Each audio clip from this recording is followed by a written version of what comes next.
Assalamualaikum warahmatullahi wabarakatuh. Nama saya Asif Renaldi, mahasiswa Universitas Muhammadiyah Cirebon. Semester 5, Prodi Manajemen SDMA, kelas non-reguler. Pada kesempatan kali ini, saya ingin menjelaskan tentang penulisan direct request. Pengertian direct request. Direct request atau permintaan langsung sering diartikan sebagai permintaan barang dan jasa secara langsung yang dilakukan dengan tatap muka atau face to face.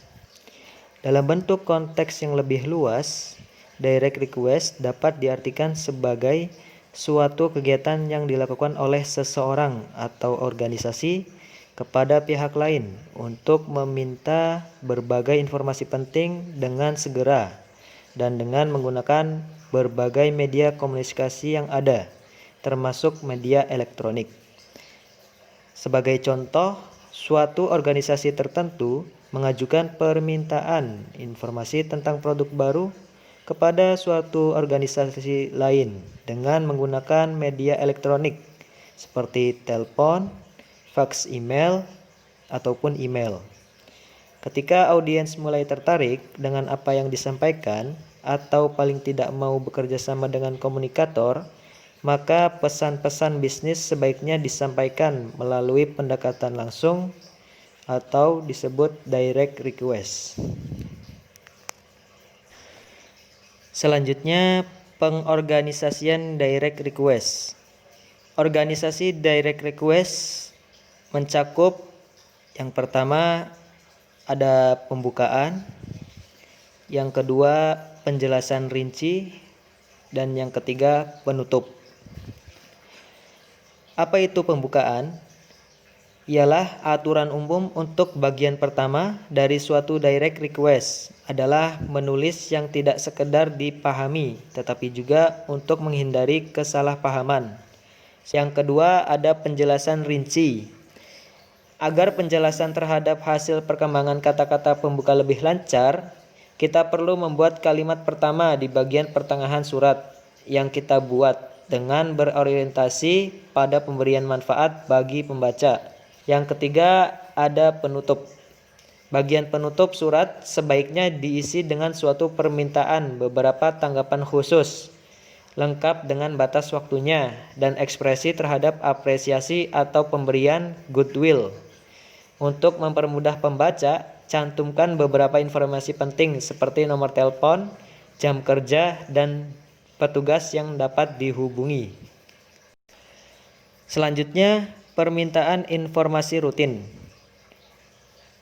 Bila kita ingin mengetahui tentang suatu hal, untuk memperoleh opini dari seseorang atau memberikan saran untuk melakukan suatu tindakan, kita biasanya perlu bertanya.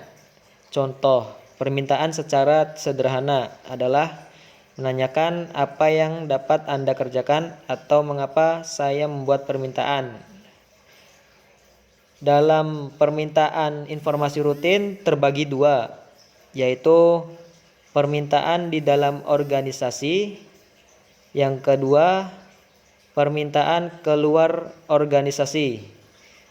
Permintaan di dalam organisasi ialah beberapa pesan permintaan dapat dibuat oleh ataupun lebih permanen dalam bentuk tertulis seperti memo. Yang kedua, permintaan keluar organisasi sebagai seorang pelaku bisnis. Tentunya kita perlu berkomunikasi dengan para pelanggan, pemasok, dan perusahaan lain untuk berbagi keperluan bisnis yang akan digunakan untuk memperoleh informasi. Selanjutnya ada contoh surat pengaduan. Bagaimana menulis direct request untuk pengaduan? Yaitu kapan saja serasa tidak puas terhadap produk, jasa, atau kebijakan perusahaan, kita perlu mengadukan masalah atau keluhan yang kita hadapi kepada orang-orang yang sangat berkompeten sesegera mungkin. Surat pengaduan dan surat penyesuaian yang berkaitan dengan ketidakpuasan konsumen terhadap suatu produk atau jasa bagi kebanyakan orang adalah kata-kata yang kurang menyenangkan. Kedua, istilah tersebut penting artinya bagi manajer suatu organisasi perusahaan. Dengan kata lain, ia berkaitan erat dengan masalah kepuasan pelanggan. Dalam surat direct request, kita mungkin dapat meminta salah satu dari berikut ini, yaitu pengembalian barang yang sudah dibeli. Yang kedua, meminta pengiriman barang yang baru sesuai yang dipesan. Yang ketiga, penggantian sebagian atau seluruh bagian yang rusak. Dan yang keempat, perbaikan gratis.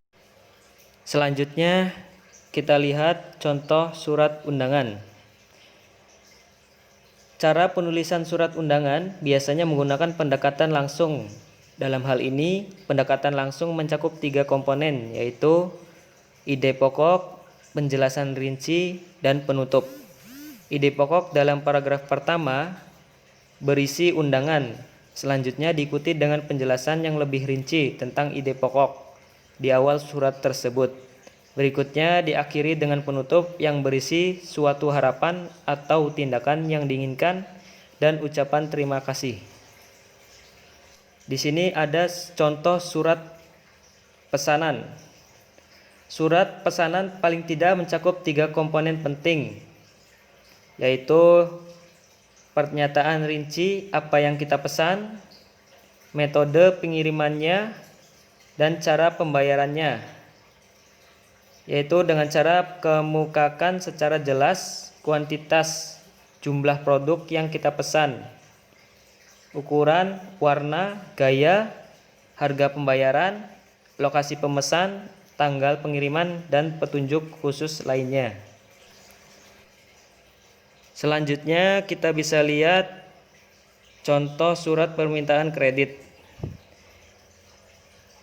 Bagaimana kita dapat memperoleh kredit secara sederhana? Ada 2 tahap yang perlu kita perhatikan, yaitu yang pertama, mengisi formulir yang telah disediakan oleh lembaga perkreditan yang ada. Yang kedua, mengirimkan berbagai data pendukung penting yang diperlukan dalam proses memperoleh kredit tersebut. Data pendukung ini mencakup kartu tanda pengenal, laporan keuangan tahun terakhir, data pendukung lainnya, serta surat permohonan kredit. Dalam surat permohonan kredit, di samping data pribadi kita, jenis usahanya, dan jumlah besar kecilnya kredit yang diminta, juga harus didukung dengan beberapa dokumentasi penting dan prospek bisnis kita di masa depan. Hal ini penting bagi lembaga perkreditan untuk menilai kelayakan kita dalam memperoleh kredit, baik dilihat dari sisi besarnya kredit maupun jangka waktu pengembaliannya.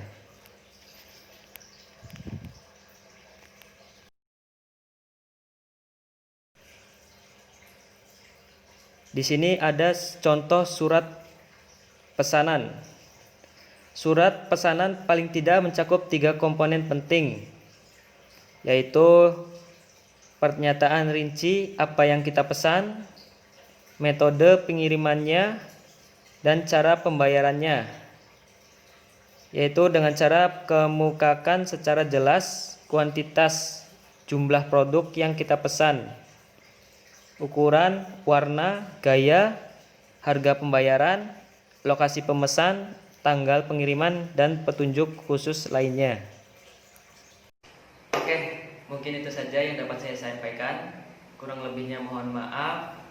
Wassalamualaikum warahmatullahi wabarakatuh.